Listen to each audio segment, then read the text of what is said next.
Bom, nós havíamos comentado aqui que eu particularmente detesto essa forma de instrumento. Ele é lá de antigamente, a gente fala isso todas as vezes. A comissão de ética, ela é mais flexível, ela permite enfim, só uma sanção, uma punição, no sentido de uma suspensão, uma advertência, mas não é o caso.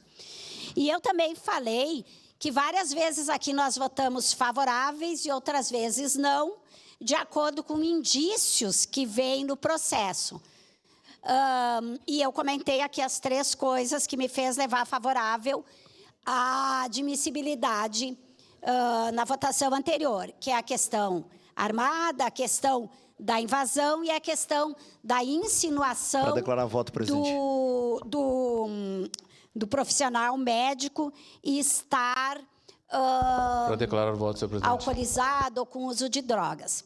Eu acho que teve um reflexo muito pior de tudo isso, que sim, eu tenho certeza que tem profissional abrindo mão, se exonerando, se pedindo demissão, em função desse tipo de investigação que é feita, de fiscalização que é feita pelo vereador Iago e pela vereadora Daiane.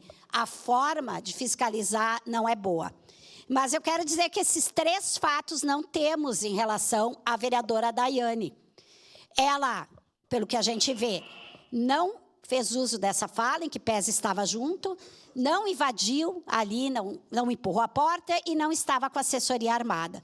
Então, nesse sentido, em relação à vereadora Daiane, eu votarei contra a admissibilidade. Obrigado, vereadora Rose Frigieri. Vereador Caleb Garbim,